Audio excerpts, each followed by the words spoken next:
Makala mawamin ka dito mo ko dito. Di pa mo ko dito. Ma. Di mo ko di makala mamin siling dito kana mama kana mo to man to poti wa mo to. Laale. Ay ati erga jallatti hagam geesse. Waan tokko agartee dhugaadha. Erga jallatti. Wallahi jaja ga'ee jira jaja. Mi maal irratti. Maalirraa isii jaaladhe sitti himu? Isii jechuun nama kabajaa qabdu namatu hin beekne malee nama obsaan nama kamuyyuu nama hin tuffannedha waan taateef sii galee dubbiisii keessatti nama gadi qabee hubate irratti gorsa namaaf kenniti waan ta'eef gaafa tokkoon baay'inaan aaree bakka yaada isiisan fudhadheetiin akka hojii godhee yeroo hunda dhageeffataa turan.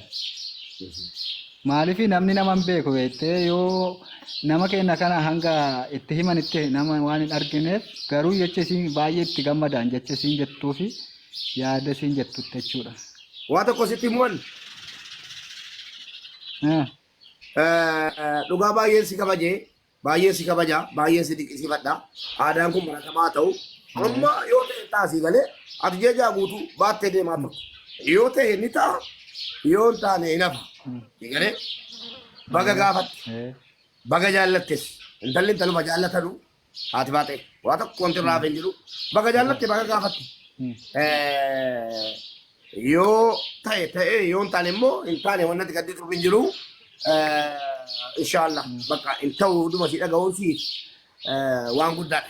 Ani ilaali waan isiin natti waan naan jette waan isiin barbaadde hunda nan godhaaf tole sobaan itti immoo dhugaadhuma hima. Mee fakkeenyaaf maal gootaaf amma dubartii zamanaa makiinaa jetti waan isin jette hunda hin jedhin bareegaa waan isin jette hunda hin jedhin. Makiinaa nan qaba makiinaa qonnaa nan qaba kunoo gadi ba'ee si garsiisuu danda'a yoo gaan mana gale yookaan makiinaa qonnaa nan qaba biyya sii nan beeka waan ta'eef. Tiraaktara isa kan mootummaa moo? Lakkii kanuma dhuunfaa Poolaandii reekiin qaba. Nu agarsiisuu dandeessaa? Egaa amma bakka hojiitti jira waan ta'eef mana bakka hojii jira waan ta'eef hoggaan gale si erguun danda'a. Dhugumaan onnee keerraa jaallattaati. Wallaahi dhugumaan onnee kiyyarraa jaalladhe wallaahi. Yoo akka carraa ta'e wanni kun milkaa'uu dhiise maaltu sitti dhaga'ama? Yoo akka carraa ta'e. Yoo gama kiyyaan milkaa'uu. Yoo gama kiyyaan milkaa'uu didu taate. Dhageesse milkiin rabbi irraayi. Nan sabara boo. Milkiin rabbi irraayi. Yoo rabbi si iree haadha baatee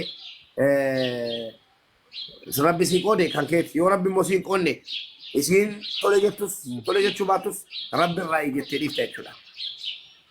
Warra jala deemtanii qinxii jibaa jiraatanu sababii haadha baatee amantii ittimi. Amantii kee sababii maali jijjiiratte? Ittimi. An jechuun sababa haadha baatee qofa odoo hin taane kanaa caalu laalee argeetuma qabadheeti sii galee.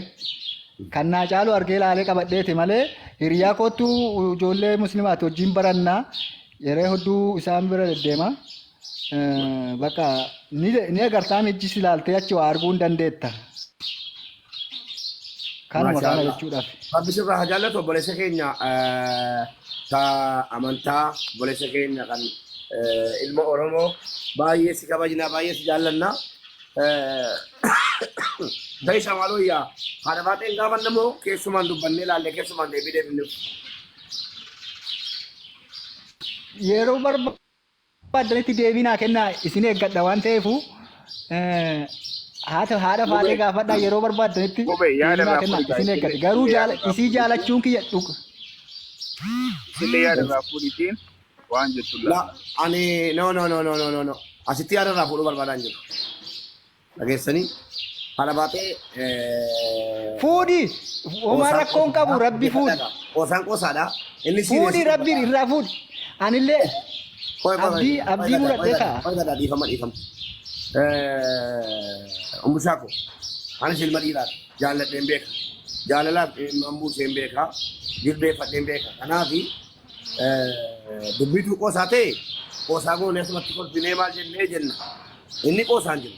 Wallahi ilmi namaa jennoo anillee qoosaan jiru wallahi dhugaa mubaarak. Laala maal asirratti gaafatamti maa kana deemtuu wayiitimu Asirratti maal No, no, barbaadu? kana deemtu foronteen bar namni ilma namaa Dhaga'eegaa akkas jaalatu. oomisha kanas bakkaan xumuradheera obboleessa kiyya. Akka gootu keessaan ittiin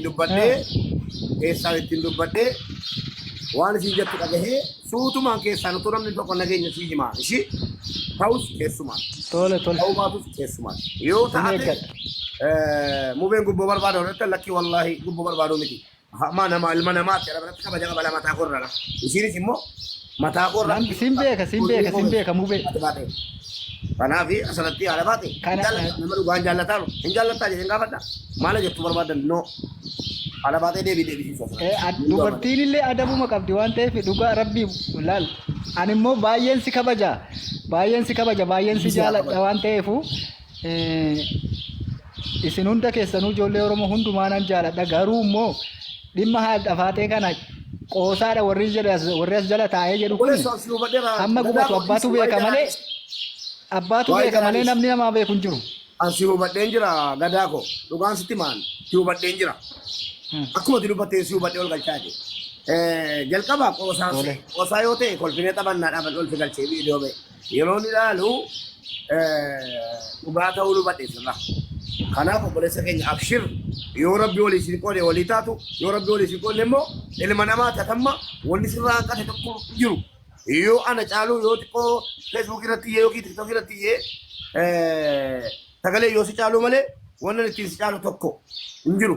Sagalee dhugaan siin jedhaan wanta ittiin si caalu tokko ittiin hin jiru. Atis namaa anis namaa bakka waan jiru keessaan ittiin haasa'ee obboleettii kootiin badha baatee dhageessetta deebii isaa illee gaafadhe yoo akka jarraa rabbiin kan walii isin godhe dhageesse kan walii isin godhe isin godhe jetti wanti hundinuu sirna qaba warri arsii kun immoo beektaa jabaadha dubbiin jajjabaa sirna eeggachuu barbaachisaa achiin dubbanna yoo immoo hin taane ta'e yoon hin taane siin jedhe maal naa deebiftamee yoo siin lakkii hankarooraan qabaa dhiifamaa yoo siin jette maal jettani. Yoo isin gaafii deebii akkanaallee kan naa deebiftu taate fakkeenyaaf akka ani yaadetti yaadiin hin danda'amtu waan ta'eef dirqama immoo waan an jedhe fudhadhu jechuun hin danda'amu waan ta'eef rabbumtu naa gargaaru jedhee tanka obsee ta'a jechuudha ka maali garuu immoo isin gaafii akkanaa na deebifte yookaan na jibbite jedhee ittiin gaddu keessa koo ittiin cabsu. Fakkeenyaaf jedha isitti illee akkan dhagahamu. Poolosii deebiseen jira nasi amansiisa isa kana yoo isiin didde an haala baatee isin didde yookiin namummaa kee jibbitee miti barela dhageesse namummaa kee jibbitee yookiin fuula kee jibbitee yookiin maalummaa kee jibbitee osoo hin taane rabbi walii nama qoonnaan dirqama si barbaaddee bakka ati jirtu karoora si hunda lafatti gattee si bira dhufti dhagaye rabbi walii si qoonnaan. Kanaaf dubbii kee siireesitti fudheeraa kanaaf asirratti sittiin qoosuufi. Garuu ati cimaa namaati gadi baatee dhuma asitti akkasitti jaalala qabeettee nama 600 irratti haadha faatee hin jaallatte viidiyoo konfidensii qabaachuun kee natti toleera bagatti cabsitee baga gaafattee deebii kee immoo har'a galgala waan ta'e siin bilbila lakkoofsa keenyaa kaa'e kan telegiraamii qabdaati. Hin qabu. Kalas kallattii sii bilbilaan. Ishee lakkoofsa keenyaa. Tole siifan kenna. Ana kasih tentu